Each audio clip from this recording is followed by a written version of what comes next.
Hello guys, welcome to throne academy. நம்ம இன்னைக்கு இந்த ஜிகே லைவ் டெஸ்ட்ல ஆங்கிலேயர் ஆட்சியின் விளைவுகள், இந்திய விடுதலைப் போரில் முதல் உலகப் போரின் தாக்கம், காலனியத்துக்கு பிந்திய இந்தியாவின் மறுகட்டமைப்பு அப்படின்ற ஒரு 3 பாடத்துல இருந்து 50 கேள்விகள் பார்க்க போறோங்க. ஸோ இன்னைக்கு லைவ் டெஸ்ட் வந்து பாத்தீங்கன்னா 50 கேள்விக்கு எவ்வளவு மார்க் எடுக்கிறது கமெண்ட் செக்ஷன்ல பண்ணலாம். ஆனா லைவ் ஃபர்ஸ்ட்ல இருந்து கடைசி வரைக்கும் பார்க்கணுங்க. ஏன்னா எக்ஸ்ட்ரா இன்ஃபர்மேஷன் நிறைய தெரிஞ்சுக்கலாம். ஸோ இந்த லெசன் ரொம்ப ரொம்ப முக்கியங்க. இந்த 3 லெசனுமே ஸ்டார்ட் பண்ணிடலாமா? எல்லாம் ரெடினா ஒரு தம்ஸ் அப் போட்டு வந்துருங்க பார்க்கலாம். Okay, ready. உங்களுக்கான முதல் கேள்வி, கீழ்கண்டவற்றில் மகாத்மா காந்தியடிகளுக்கு கொடுக்கப்பட்ட பட்டங்களில் சரியானதை தேர்வு செய்.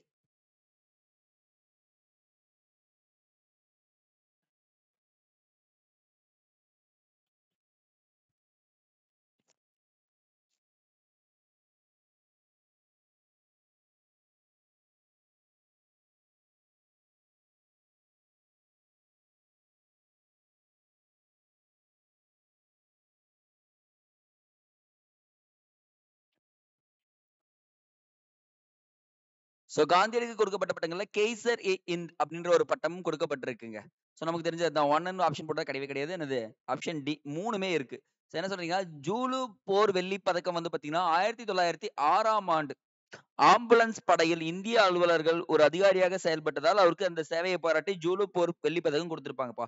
அதுவே 1899ஆம் ஆண்டு 90களில் என்ன பண்ணிருப்பாங்க பாத்தீங்கன்னா, போயர் போர்ல வந்து பாத்தீங்கன்னா இவர் வந்து ஒரு அதிகாரியா இருந்திருப்பாரு. சோ அப்ப அதை பாராட்டி அந்த சேவைக்காக என்ன பண்ணாங்கன்னா போயர் போர் வெள்ளி பதக்கமும் கொடுத்திருப்பாங்க.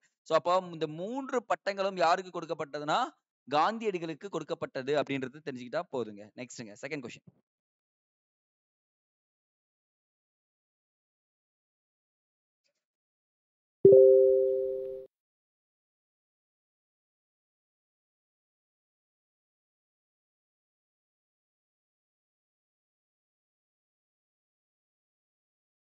கூற்று காரணம் கொடுத்திருக்கோம்.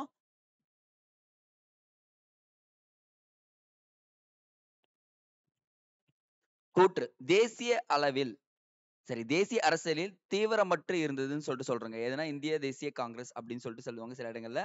இந்திய தேசிய காங்கிரஸ் மிதவாத தேசியவாதிகள், தீவிர தேசியவாதிகள் என இருவேறு வகைகளில் பிரிந்தது. பிரிட்டிஷாரின் நலனுக்காக ஆதரவாக முஸ்லீம் லீக் செயல்பட்டது. ஃபர்ஸ்ட் வந்து முஸ்லீம் லீக் வந்து பாத்தீங்கன்னா ஓரளவுக்கு ஆதரவு கிடைச்சு நமக்கு என்ன கிடைக்கும், சிறுபான்மை இடஒதுக்கீடு கிடைக்கும்னு சொல்லுவாங்க. அப்போ ஐஎன்சி ஃபர்ஸ்ட் வந்து பாத்தீங்கன்னா ஐஎன்சி எடுத்துங்க, கொஞ்சம் தீவிரமற்று தான் இருந்துச்சு ஃபர்ஸ்ட் தேசிய அரசியல். அதுக்கப்புறம் தான் வந்து பாத்தீங்கன்னா காந்தி வந்த பிறகு தான் வந்துச்சு. அப்போ முதலில் என்ற வார்த்தை வரப்போ கூற்று மற்றும் காரணம் ரெண்டுமே என்னது சரியான விடை தான் அப்படின்றோங்க. அடுத்தது தேர்ட் ஒன், தவறான விடையை தேர்வு செய்யுங்க. நான் ஆன்சர் சொல்லிடுறேன்.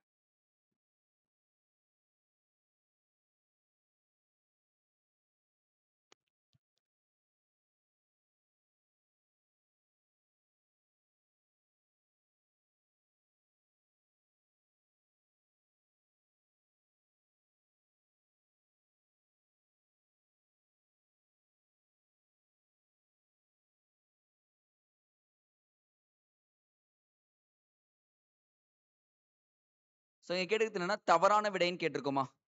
பாருங்க, 1916 திலகர் தலைமையில் தீவிர தேசிய தன்மையோடு செயல்பட்டவர்கள் காங்கிரஸை கட்டுப்படுத்தினர். ஓரளவுக்கு 1916ல கண்ட்ரோல் வந்துட்டாங்கப்பா. மேற்கத்திய இந்தியாவில் டாக்டர் அன்னிபெசன்ட் அம்மையார் தலைமையில் தன்னாட்சி தொடங்கப்பட்டது. தென்னிந்தியாவில் திலகரின் தலைமையில். அப்படியே இன்டர்சேஞ்சா பாருங்க. இந்த இடத்துல யார் வந்திருக்கணும்? திலகர்னு வந்திருக்கணும். இந்த இடத்துல அன்னிபெசன்ட் அப்படின்னு சொல்லிட்டு வந்திருக்கணும். சோ அப்ப பாத்தீங்கன்னா 2 அண்ட் 3 தான் தவறு. சரின்னு பாத்தீங்கன்னா ஒரே ஒரு ஸ்டேட்மெண்ட் தான் சரியா இருக்குங்க.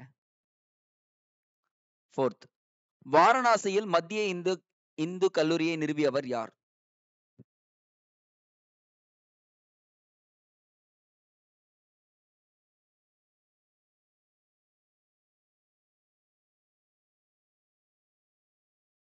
சோ இது டைரக்ட் கொஸ்டின்ங்க. அன்னிபெசன்ட் தான் வாரணாசியில மத்திய இந்திய கல்லூரியை நிறுவிப்பாரு. இது பல்கலைக்கழகமா, இது பல்கலைக்கழகமா தரம் உயர்த்தியது யாருன்னு பாத்தீங்கன்னா மதன் மோகன் மாளவியா அப்படின்றவர் தான் என்ன பண்ணிருப்பாரு, பல்கலைக்கழகமா தரம் உயர்த்திருப்பாரு. சோ ரொம்ப ரொம்ப இம்பார்ட்டன்ட்ங்க. பிரம்மஞான சபையின் உலக அளவின் தலைவராக அன்னி பெசன்ட் அம்மையார் எந்த ஆண்டு முதல் பதவி வகித்தார்? எந்த ஆண்டு முதல் பதவி வகிக்கிறாரு?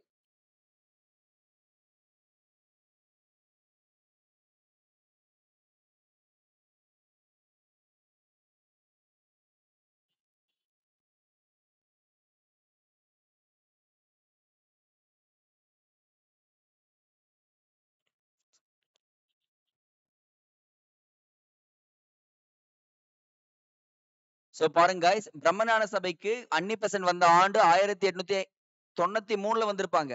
ஆனா 1907ஆம் ஆண்டு ஆல்காட் மறைவிற்கு பிறகு என்ன பண்ணுவாங்க பாத்தீங்கன்னா, இவர்தான் தலைவர் பதவியை வகிப்பாரு. 1907 தான் இங்க சரியான பதில். ரொம்ப ரொம்ப இம்பார்ட்டன்ட்ங்க. வந்த ஆண்டு 1893. ஆனா பதவி வகித்த ஆண்டு 1907. சூரத் பிளவு நடக்கும்போது தலைவராக தேர்ந்தெடுக்கப்பட்டவர் யாருன்னு கேட்கலாம். இந்த இடத்துல அன்னிபெசன்ட் மட்டும் நோட் பண்ணுங்க. சோ இது ஒரு இம்பார்ட்டன்ட் கொஸ்டின். யார் ஆன்சர் பண்ணணும்னு பார்க்கலாம். சேலஞ்ச் பண்றேங்க இந்த கொஸ்டினுக்கு. சேலஞ்சிங் கொஸ்டின் உங்களுக்கு. சமயம், சுதந்திரம், தேசிய கல்வி, சமூக மற்றும் பொருளாதார சீர்திருத்தங்கள் ஆகியவை குறித்து அன்னி-பெசன்ட் பின்வரும் எதன் மூலம் எடுத்துரைத்தார்? சோ இது எல்லாமே அவங்களுடைய பத்திரிகை, அவங்களுடைய புத்தகம் தான். ஏதோ ஒரு மூலமா அது எடுத்து வச்சிருக்காங்க.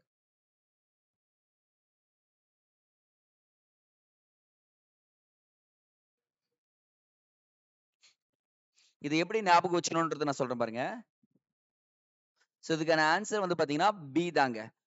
சமயம், சுதந்திரம், தேசிய கல்வி, சமூக பொருளாதாரம் இது எல்லாமே எல்லாருக்குமே காமனா கிடைக்கணும். அப்ப காமன் வீல் அப்படின்ற பத்திரிகையில என்ன பண்ணிருப்பாங்க பாத்தீங்கன்னா அன்னி-பெசன்ட் இந்த விஷயங்களை சொல்லியிருப்பாரு. அப்ப காமனா கிடைக்க வேண்டிய விஷயங்கள் காமன் வீல் பத்திரிகையில் கூறினார். இந்த கேள்வி ரிப்பீட்டட் ஆகும். இந்த 3 ஆப்ஷன் வச்சு கொஸ்டினும் இருக்கு. சோ அப்ப காமனா கிடைக்கிறது காமன் வீல். அடுத்தது பிரிட்டிஷ் நாடாளுமன்றத்திற்கு கட்டுப்பட்டு முதல் வைஸ்ராய் மற்றும் இந்திய கவர்னர் ஜெனரலாக நியமிக்கப்பட்டவர் யார்?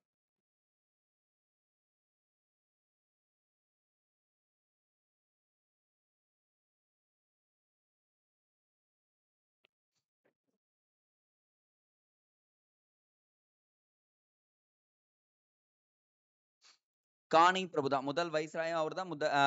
அவர்தான் இந்திய கவர்னர் ஜெனரலாக நியமிக்கப்பட்டாருன்னு சொல்லுவாங்க. சோ இந்த இடத்துல நோட் பண்ணுங்க. முதல் வைஸ்ராய்னாலே உங்களுக்கு யார் வந்துடணும் 1858ஆம் ஆண்டு நேரடி கட்டுப்பாட்டுல போகும் பாத்தீங்களா, அதுதான் சொல்லியிருக்கோம். பிட் இந்தியா சட்டம் எந்த ஆண்டு கொண்டு வரப்பட்டது?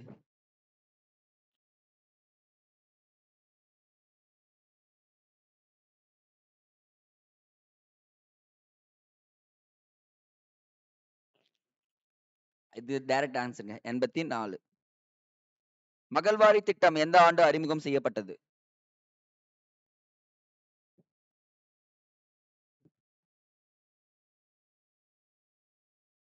சம்பவம் 3 விதமான பின்னாடி கொஸ்டின்ஸ் இருக்கு. சோ அதனால நான் அதை பத்தி எக்ஸ்பிளைன் பண்ணல. நீங்க இது முடிங்க, நான் கடைசி எக்ஸ்பிளைன் பண்ணிக்கிறேன்.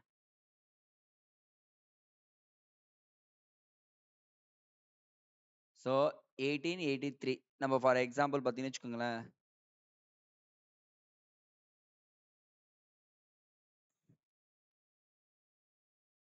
எக்ஸ்ங்க. நெக்ஸ்ட் ரயத்வாரி முறையை அறிமுகம் செய்தவர்?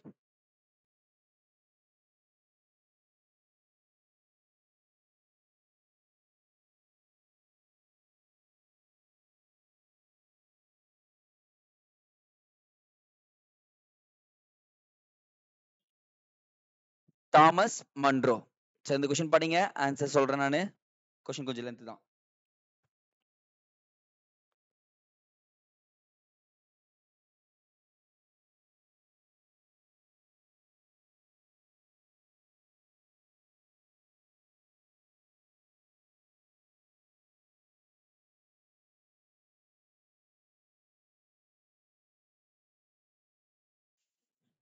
ஓகே கைஸ், அப்படியே கொஞ்சம் பின்னாடி வந்துருங்க, கோச்சுக்காதீங்க. இந்த இடத்துல சின்ன சேஞ்சஸ் பண்ணிக்கோங்க. இது வந்து 83 33 வந்திருக்கணும் கைஸ். சின்ன ஸ்மால் மிஸ்டேக். 1833. ஓகேங்களா, கிளியரா? So William Bentinck, lord William Bentinck முடிஞ்சிச்சுங்க. ஸோ 10th முடிச்சிச்சு, 11th ஒன்.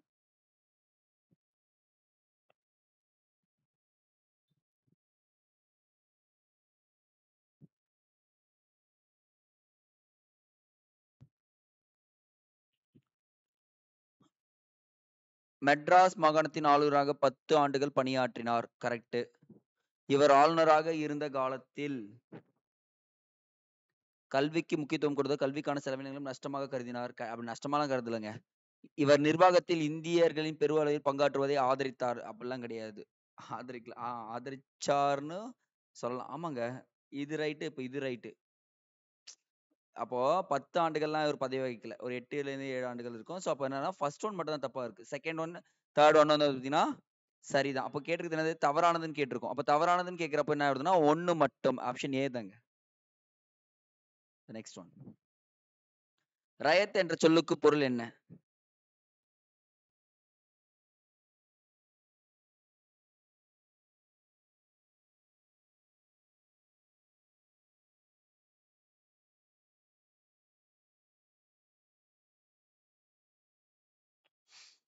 உழவர். சோ மேட்ச் பண்ணுங்க பார்க்கலாம். யார் யார் எது கொண்டு வந்திருக்காங்கன்னு சொல்லிட்டு. இது ஈஸியா போடலாம். ஒரே ஒரு ஆப்ஷனை எலிமினேஷன் பண்ணா.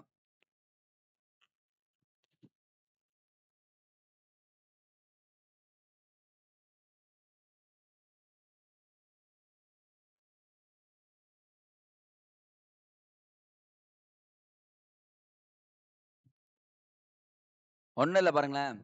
துணைப்படை திட்டம். யார் வருவாங்க துணைப்படை திட்டத்துக்கு? வெல்லஸ்லி பிரபு. வாரிசு இழப்பு கொள்கை டெல்லோசி பிரபு. அப்போ 2-1 வந்துச்சு. முடிச்சு. ரயத்வாரி முறை தாமஸ் மன்ரோ. முதல் வைஸ்ராய் கானிங் பிரபு. அப்போ 2-1 4-3 தான் ஆன்சருங்க. சோ அப்ப ஆப்ஷன் பி போடுங்க, மார்க் போட்டுங்க. 14th.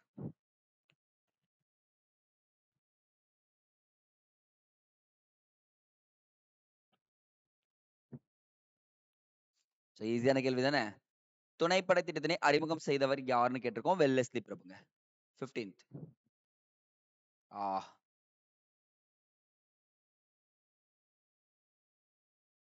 அதுலயும் இருக்கு, இதுலயும் இருக்கு. மார்க் தான் அல்லுதான். ஓகே வாங்க. டாக்டர் ஆஃப் லேப்ஸ்னு சொல்லக்கூடியதுங்க. Doctor of labs.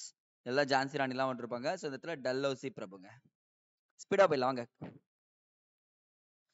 துணைப்படை திட்டத்தின் கீழ் கொண்டு வரப்பட்ட இடங்களில் சரியானதை தேர்வு செய்.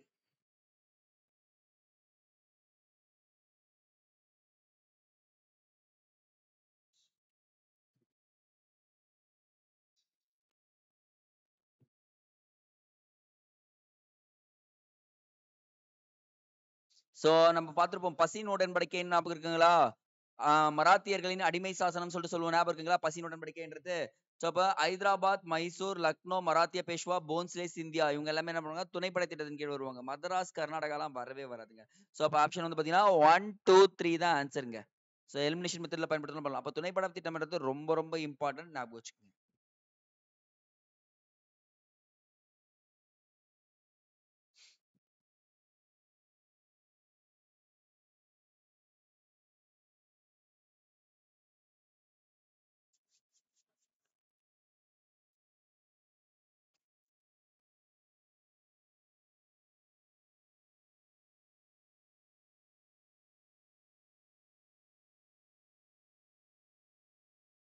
வெல்லஸ்லி அறிமுகம் செய்த துணைப்பட திட்டம் குறித்து கூற்றுகளில் தவறானது எதுன்னு கேட்டிருக்கோம். சோ அந்த கூட்டணிக்குள் வரும் இந்திய ஆட்சியாளர்கள் தனது சொந்த படைகளை கலைத்துவிட்டு பிரிட்டிஷ் படைகளை என்ன பண்ணணும்? ஏத்துக்கணும் அப்படின்னு சொல்லுவாங்க. சோ அப்ப அதிகாரி ஒருவர் யார் இருப்பாருன்னா பிரிட்டிஷ் அதிகாரி தான் இருப்பாரு. பிரிட்டிஷ் படைகளுக்கான பராமரிப்பு செலவையும் யார் ஏத்துக்கணுமா? அவங்க ஏத்துக்கணுமா? ஆனா இந்த இடத்துல ஒரே ஒரு மிஸ்டேக் என்னன்னு பாத்தீங்கன்னா, தவறுன்னு பாக்குறப்ப சி தாங்க. பாதுகாப்பு உட்பட அரச பிற ஐரோப்பிய நாடுகளுடன் தொடர்பு துண்டித்துக் கொள்ள வேண்டும். இது வரைக்கும் கரெக்ட். பிரெஞ்சு நிர்வாகத்தோடு மட்டும் தொடர்பில் இருக்கலாம். பிரெஞ்சுக்காரர்கள் கூட தான் ஃபர்ஸ்ட் தொடர்பே கட் பண்ணிக்கணும் அப்படின்னு சொல்லிட்டு சொல்லுவாங்க ஆங்கிலேயர்கள். சோ ஏன்னா வெல்லஸ்லி வந்து பாத்தீங்கன்னா ஆங்கிலேயர்கள் கொண்டு வந்தது தான் துணைப்படை திட்டம். அப்போ இந்த இடத்துல சி எலிமினேஷன் பண்ணிடலாமா?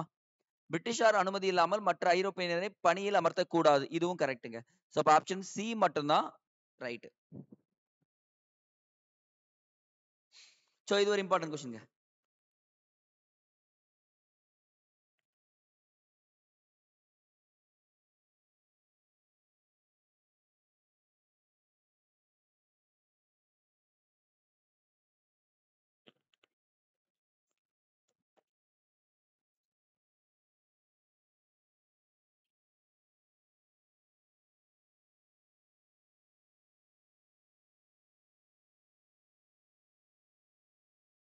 அப்ப கவனிங்க காய்ஸ், இந்த இடத்துல துணைப்படை திட்டத்தில் முதலில் இந்த மாகாணம் ஹைதராபாத். அப்போ இது வரும்.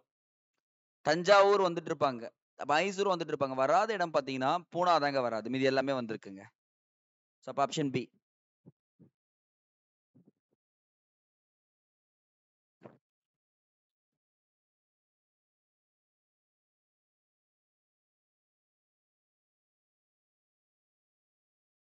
பத்தொன்பதாவது question.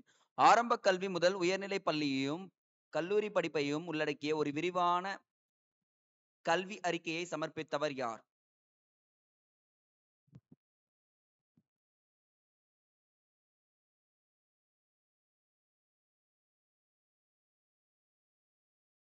So option D. Charles Woods அறிக்கை. நம்ம பார்த்திருப்போம். மெக்காலே வந்து பாத்தீங்கன்னா 1835ஆம் ஆண்டு தான் வந்து பாத்தீங்கன்னா இந்த ஆங்கில கல்வி முறையை கொண்டு வந்திருப்பாருங்க. ஸோ மினிட் ஆஃப் இந்தியான்னு சொல்லிட்டு ஒரு புத்தகத்துல பயங்கரமான விஷயங்கள்லாம் சொல்லியிருப்பாரு. பட் ஆனா எதுக்காக கல்வி முறையை கொண்டு வந்தாங்கன்னா, பிரிட்டிஷ்காரங்கள்ல இருந்து நம்ம என்ன பண்ண முடியாது, கொண்டு வந்து ஒவ்வொரு அதிகாரியா உட்கார வைக்க முடியாது. இந்தியாவிலே படிச்ச இளைஞர்களை என்ன பண்ணலாம், தேர்ந்தெடுக்கலாம் அப்படின்னு சொல்றதுக்காக தான் இது வந்திருக்காங்க. ஸோ சார்லஸ் வுட் பார்த்தீங்கன்னா மகாசாசனம் என்றும் அழைக்கப்படுங்க. சோ நோட் பண்ணி வச்சுக்கங்க. தென்னிந்தியாவில் முதல் இருப்பு பாதை எந்த இரு இடங்களுக்கு இடையே அமைக்கப்பட்டது?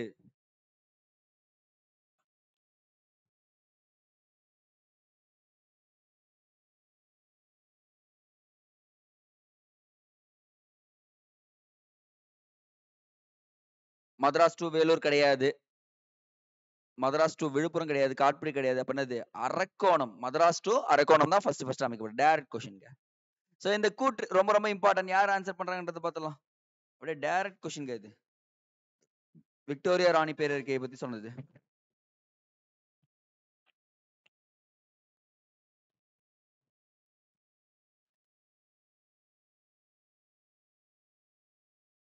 விக்டோரியாவின் ஆட்சி காலத்தில் கடைசி 10 ஆண்டுகளில் மொத்த வருவாயான 647 மில்லியன் பவுண்டுகளில் 159 மில்லியன் பவுண்டுகள் இங்கிலாந்திற்கு அனுப்பப்பட்டிருக்கிறது என கண்டறிந்து கூறியவர் யார்னா, தாதாபாய் நௌரோஜியா, சுகுமார் சென்னா, சந்திரசேகர் ராவா, ஆர்சி தத்தா.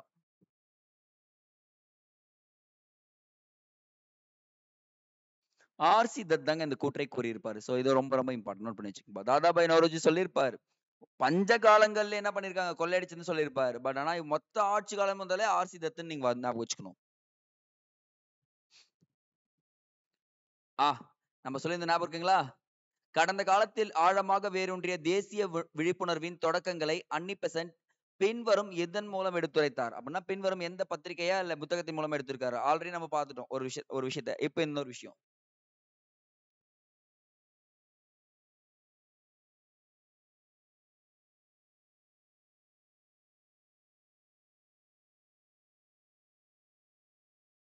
அன்னி Besant new India commonweal India சுதந்திரம் எப்படி பெற்றது அப்படின்னு சொல்லிட்டு புத்தகமும் இருக்கும், நியூஸ் பேப்பர் இருக்கும். பட் ஆனா இந்த வார்த்தைகள் எதுல இருக்குன்றது தான் ரொம்ப முக்கியம்.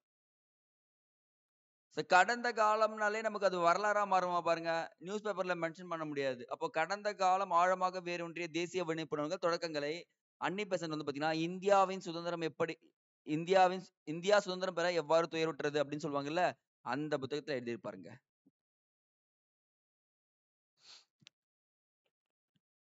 அடுத்த கொஸ்டின்.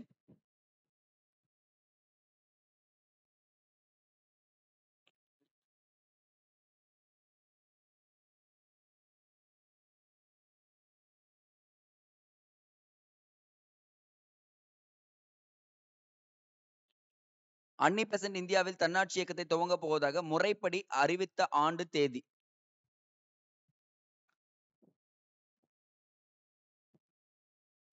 தேதி வேற, இது வேற.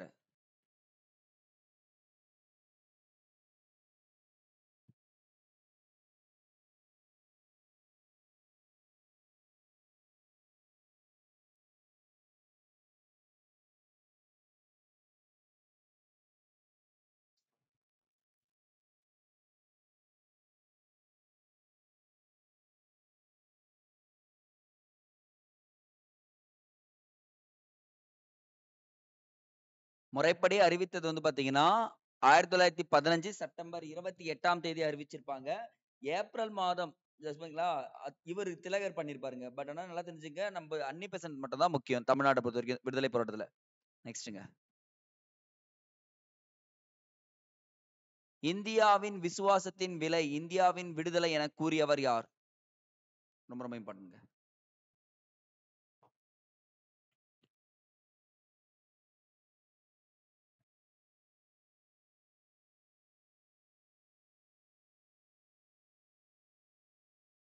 எலிமினேஷன் பண்ணா நமக்கு வந்து பாத்தீங்கன்னா சுபாஷ் சந்திர போஸும் வர மாதிரி இருக்கும். எனக்கு தெரிஞ்சு விவேகானந்தர் வரமாட்டாரு.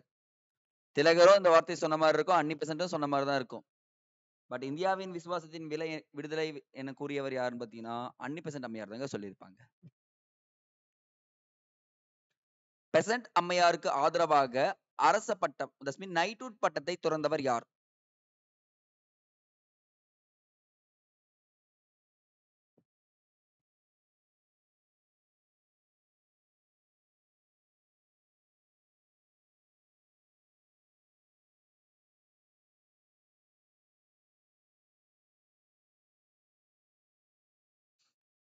ஆப்ஷன் சிங்க சார். எஸ் சுப்பிரமணியம் அவர் தாங்க என்ன பண்ணுவாரு, நைட்வுட் பட்டத்தை திறந்திருப்பாரு. நம்ம ஆல்ரெடி ஒரு நைட்வுட் பட்டம் பார்த்திருப்போம். 1919 ரவுல் சட்டத்தை எடுத்து என்ன பண்ணுவாரு, ரவீந்திரநாத் தாகூர் திறந்துட்டு இருப்பாரு. அதுதான் சொல்றோங்க. நெக்ஸ்ட் 26 படிங்க.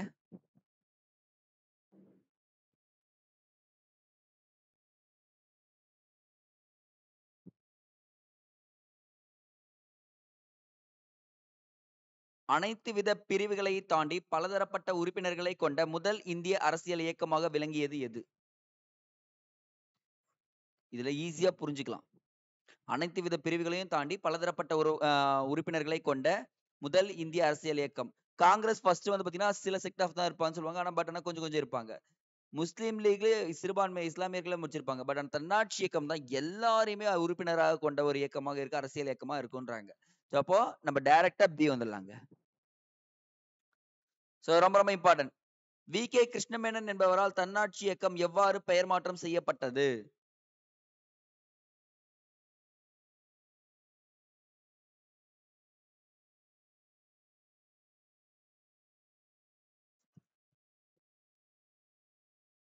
இது ஒரு பெஸ்ட் கான்செப்ட்ங்க இந்த கொஸ்டின்.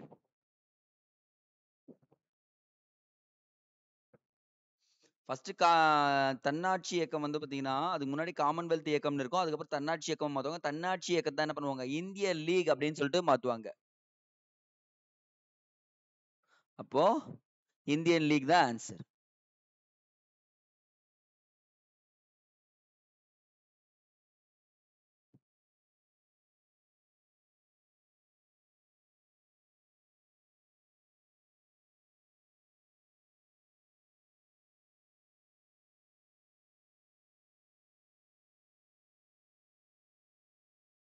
ஆயிரத்தி 1916 ஆண்டு காங்கிரஸ் வருடாந்திர மாநாட்டிற்கு தலைமை வகித்தவர் யார் அப்படின்னு சொல்லிட்டு கேட்டிருக்காங்கப்பா. சோ ஞாபகம் வச்சுக்கங்க, இந்த ரொம்ப ரொம்ப பிரசித்தி பெற்ற மாநாடுன்னு சொல்லுவாங்க. ஏன்னா லக்னோ உடன்படிக்கை என்றது இங்க தான் நடந்துச்சு. யாருன்னா ஐஎன்சியும் பிளஸ் முஸ்லீம் லீகும் ஜாயின் பண்ணிருப்பாங்க. மாடரேட்டும் பிளஸ் எக்ஸ்ட்ரீமிஸ்டும் ஜாயின் பண்ணிருப்பாங்க. முகமது அலி ஜின்னா இருக்காருல்ல, அவருக்கு வந்து பாத்தீங்கன்னா சரோஜினி நாயுடு இந்து முஸ்லீம் ஒற்றுமையின் தூதர்னு பட்டம் கொடுத்திருப்பாங்க. இதுதான். ஆனா இந்த இடத்துல தலைமை தாங்கியது யாருன்னா ஏ.சி. மஜ்முதார் அப்படின்னு சொல்லி அம்பிகா சரண் மஜ்முதார். ஆப்ஷன் ஏ தாங்க சரி. 29.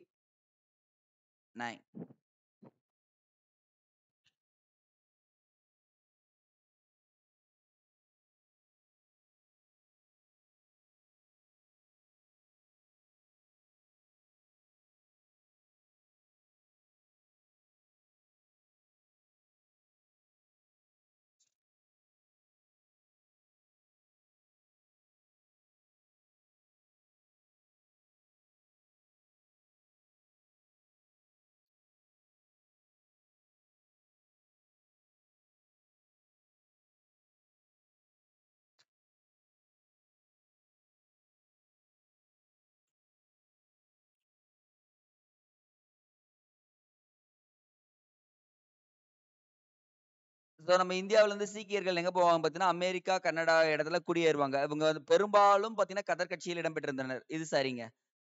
இந்த கதர் பத்திரிகைன்னு சொல்லுவாங்க தெரியுமா? இந்த காதர் பத்திரிகை தான் இந்த கட்சி வெளியிட்டிருக்கு. ஓகே இது கரெக்ட். இது 1912 இருந்து வெளியிட்டிருக்கப்பட்டிருக்குன்னு சொல்றாங்க. No, no, no. 13ங்க. 1913. அப்ப ஆப்ஷன் வந்து பாத்தீங்கன்னா ஏ. 1 அண்ட் 2 மட்டும் தான் சரி. சோ படிங்க ஆன்சர் சொல்றேன்.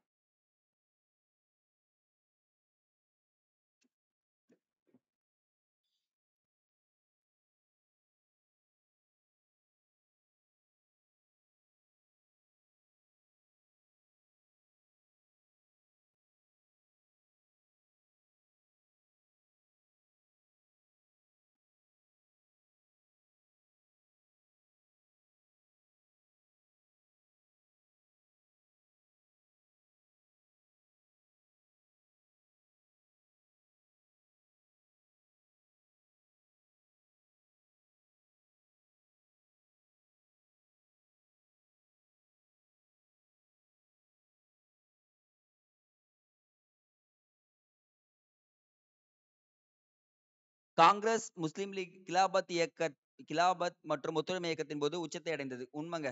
2 பேருமே ஒத்துமையா இருந்தாங்க. லக்னோ உடன்படிக்கையானது காங்கிரஸ் லீகில் இருந்த படித்த வகுப்பினர் பொதுவான குறிக்கோளுடன் இணைந்து செயல்பட முடியும் என்பதை நிரூபித்தது. அப்போ இதுவும் கரெக்ட், இதுவும் கரெக்ட். அப்ப காற்றம் சரிங்க. கூற்று காரணம் சரியா விளக்குதுன்னு சொல்றாங்க. 31. பாதுகாப்பு ஒழுங்குமுறை சட்டத்தின் அடிப்படையில் கூற்றுகளை கொண்டு புதிதாக உருவாக்கப்பட்ட சட்டம் எது?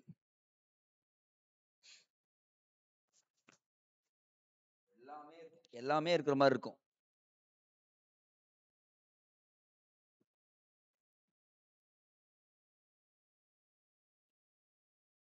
இந்த டைம்ல ரெவல்யூஷனரி ஆக்டிவிட்டிஸ் கொஞ்சம் அதிகமாயிட்டு இருக்குங்க. அப்ப பாதுகாப்பு ஒழுங்குமுறை சட்டத்தின் அடிப்படையாக கொண்டு ஒரு புதிதாக உருவாக்கப்பட்ட சட்டம் வந்து பாத்தீங்கன்னா ரவுலட் சட்டம். இந்த ரவுலட் சட்டம் வந்து பாத்தீங்கன்னா 1919ல கொண்டு வந்திருப்பாங்க. யாரு வேணுமா கைது பண்ணலாம். ஏபஸ் காப்பஸ் கிடையாது அப்படின்னு சொல்லுவாங்க. ஈரண்டுதல் சிறைன்னு சொல்லிட்டு சொல்றாங்க. சிட்னி ரவுலட் என்பவரால் கொண்டு வரப்பட்டது. காந்தி இந்த சட்டத்தை என்ன சொல்லியிருப்பாருன்னா பிளாக் ஆக்ட்னு சொல்லியிருப்பாரு பாருங்க. ஆக்ட் பிளாக் ஆக்ட் அப்படின்னு சொல்லிட்டு சொல்லுவாருங்க. கீழ்கண்டவற்றுள் கிலாபத் இயக்கத்தின் கோரிக்கைகள் எவை?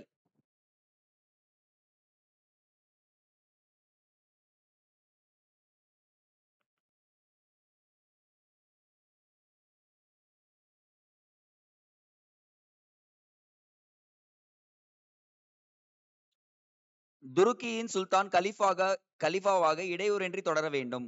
இஸ்லாமிய புனித தலங்கள் சுல்தானிடம் ஒப்படைக்க வேண்டும். அவர் அதனை கட்டுப்படுத்த வேண்டும். சுல்தானிடம் போதுமான பகுதிகள் தரப்பட்டு இஸ்லாமிய மதத்தை பாதுகாக்க வழிவகை செய்ய வேண்டும். இது எல்லாமே கிலாபத் இயக்கத்தின் கோரிக்கைகள் தான் சொல்லுவாங்க. மௌலானா சவுகத் அலி முகமது அலி ஓகேங்களா? சவுகலையும் முகமது அலியும் பண்ணி என்ன பண்ணிருப்பாங்க? இது விஷயத்த கொண்டு வந்திருப்பாங்க. ஸோ ரொம்ப ரொம்ப இம்பார்ட்டன்ட்ங்க. ஞாபகம் வச்சுக்கோங்க இது எல்லாத்தையும். கிலாபத் இயக்க விஷயத்தில் கடந்த 1 மாத காலமாக நடந்த நிகழ்வுகளை பார்க்கும்போது அரசு மீதான மதிப்பையோ அல்லது அதன் அன்பையோ என்னால் இருப்பு வைக்க இயலவில்லை என கூறியவர் யார்?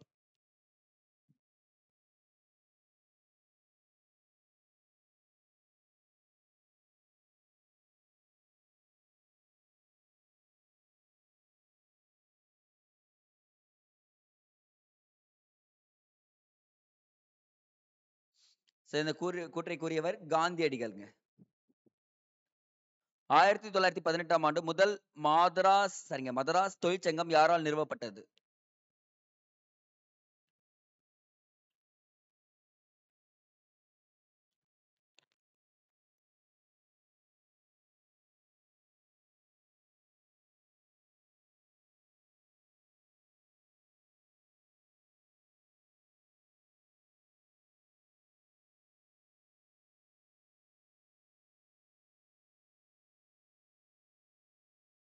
எல்லாரும் திருவிகான்னு போட்டுறாதீங்க. தயவு செஞ்சு திருவிகா கிடையாது. பிபி வாடியா தான் வந்து நிறுவியிருப்பாருங்க.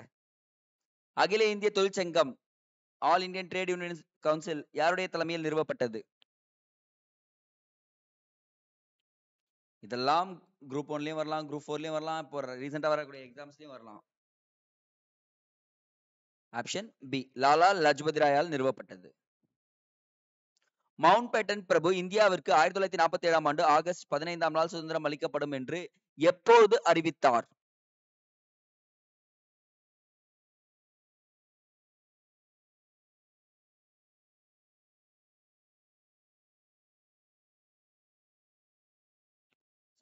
ஜூன் 3 பிளான் சொல்லுவாங்க பாத்தீங்களா? அப்பதான் அறிவிச்சிருப்பாரு. 1947 ஜூன் மாசம் தான் சொல்லியிருப்பாருங்க.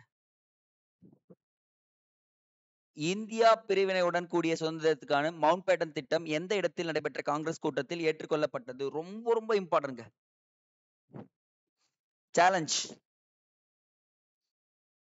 இதுக்கு ஒரு கோட் வேர்ட் சொல்வேன். ஜெயிச்சிட்டோம் மாறான்றதை விட மீட்டுட்டோம் மாறா. மீட்டுட்டோம்.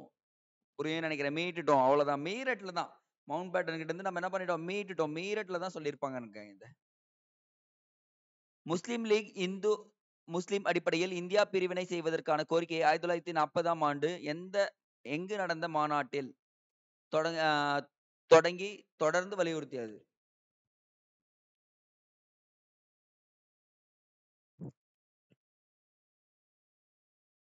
இதுவும் ரொம்ப ரொம்ப இம்பார்ட்டன்ட். இவங்க என்ன பண்ணாங்க? டைரக்டா பாகிஸ்தான் தனியா பிரிஞ்சணும் அப்படின்னு சொல்லிட்டு சொல்லியிருப்பாங்க. லாகூரில் நடந்த மாநாட்டில் தான் கூறியிருப்பாங்க. இந்தியாவின் பிரிவினை பற்றி பிரிவினை எனும் தலைப்பில் கவிதை எழுதியவர் யார்? ரொம்ப ரொம்ப இம்பார்ட்டன்ட். என்னங்க இது எல்லாமே இம்பார்ட்டன்டா வருது. ஆனா நீங்களாம் சர்வசாதாரண முடிச்சிருவீங்க.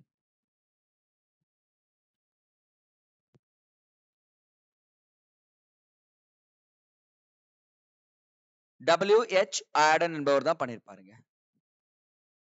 டாக்டர் BR அம்பேத்கர் அரசியல் அமைப்பு நிர்ணய சபைக்கு எந்த இடத்திலிருந்து தேர்ந்தெடுக்கப்பட்டார்?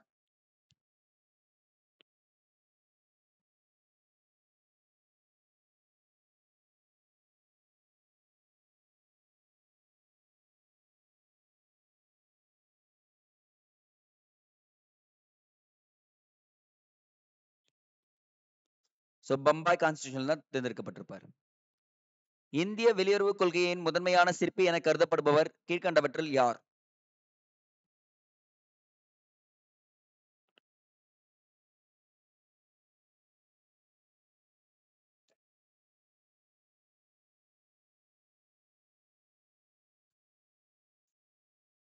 ஜவஹர்லால் நேருங்க.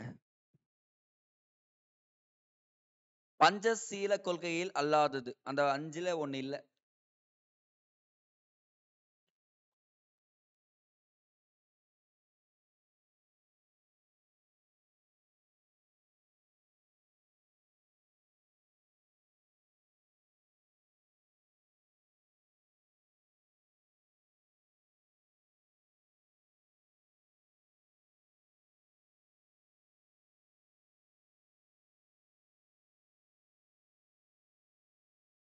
ஒரு நாடு மற்றொரு நாடுடன் வணிகம் செய்தல் இதுதாங்க கிடையாது. மீதி எல்லாமே இருக்குங்க.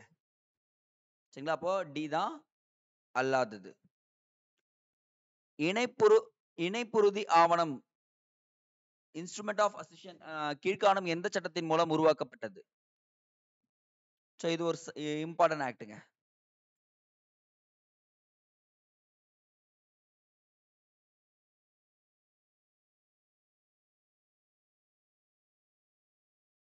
இந்திய அரசாங்க சட்டம் 1935ங்க. பிங்க ஆன்சர். சுதேச அரசர்களின் இணைப்பின் போது காஷ்மீர் இந்து அரசராக இருந்தவர் யார்? காஷ்மீர்ல இந்து அரசராக இருந்தவர்.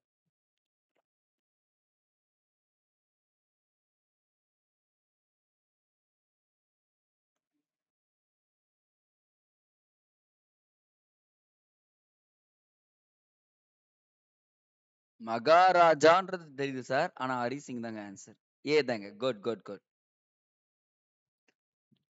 மொழி வாரியான மாகாணம் காங்கிரஸ் குழுக்கள் அமைக்கப்படுவதன் மூலம் மொழி அடையாளத்தின் அடிப்படையில் அமைந்த தேசிய அடையாளம் பாதுகாக்கப்படும் என இந்திய தேசிய காங்கிரஸ் எந்த இடத்தில் நடைபெற்ற கூட்டத்தின் போது உறுதியளித்தது?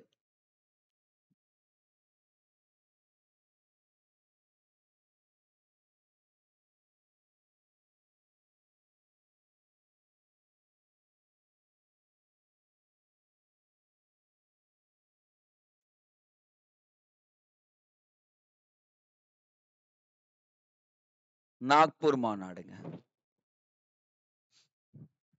ஜேவிபி குழு தனது அறிக்கையை கீழ்காணும் எந்த நாளில் சமர்ப்பித்தது?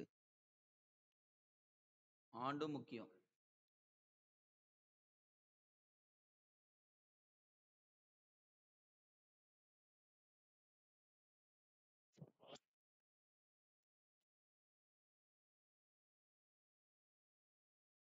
ஆயிரத்தி 1949 ஏப்ரல் 1ங்க. சர் சிரில் ராட்கிளிஃப் எப்போது இந்தியா வந்தடைந்தார்? இவர் தாங்க காரணம். நீங்க போட்டுனே இருங்க. இந்தியாவும் பாகிஸ்தானும் எல்லை கோடை வகுத்தவர் யாருன்னா ராட்கிளிஃப். இந்தியாவை பத்தி ஒண்ணுமே தெரியாது வந்து கோடு போட்டவர் யாருன்னா இவர் தாங்க. ஆனா நம்ம கேள்வி அது கேட்கலையே.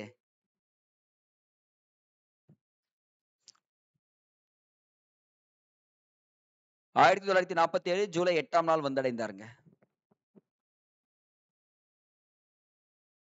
இந்திய அரசியலமைப்பின் எந்த உறுப்பு நாடாளுமன்ற சட்டத்தின் மூலம் ஒரு மாநிலத்தின் நிலத்தின் அடிப்படையில் அதிகரிக்கவும் குறைக்கவும் எல்லைகளை மாற்றி அமைக்கவும் முடியும் என்பதை கூறுகிறது? என்னப்பா பால்ட்டி வந்துட்டுலாம் கேட்க கூடாதுங்க. மறு கட்டமைப்புனாலே இது பால்ட்டி இருக்கும்.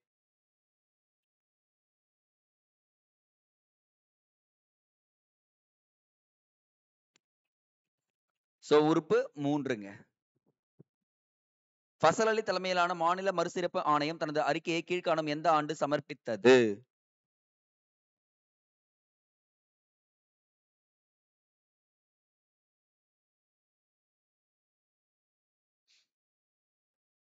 ஆப்ஷன் பி 1955ஆம் ஆண்டு. 1947ஆம் ஆண்டு மார்ச் மாதம் டெல்லியில் ஆசிய உறவுகளுக்கான மாநாட்டை ஏற்பாடு செய்தவர் யார்? Last but not least come on. Guys இந்த क्वेश्चन கரெக்ட் பண்றீங்க எனக்கு தெரியும் நினைக்கிறேன். யாரா இருப்பாங்கோ?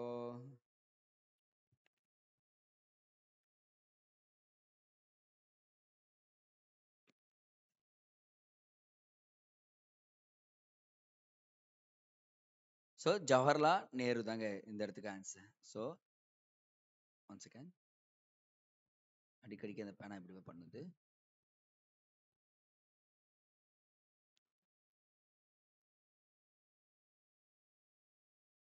ஜவஹர்லால் நேருங்க. Okay guys. ஸோ உங்களுடைய மார்க்கை நான் ரெகுலரா பார்த்துட்டு தான் இருக்கேன். ஸோ நீங்க மார்க்கை கமெண்ட்ல இன்க்ளூட் பண்றீங்க. ஏன்னா நம்ம கடைசி லைவ் வரைக்கும் நீங்க வந்துட்டு இருக்கீங்க. ஸோ அதனால லைவ் அட்டன் பண்ண எல்லாருக்குமே ஒரு பிக் அப்ளாஸ் கொடுத்துருவேன் எப்பவுமே. ஸோ கனவுகள் மெய்ப்பட வாழ்த்துக்கள். அதுக்கு அதிகமான உழைப்புகள் தேவைன்றதை நான் கடைசியா சொல்லிடுறேன். ஸோ மார்க் இன்க்ளூட் பண்ணுங்க. So wish all the best your examination. Thank you guys.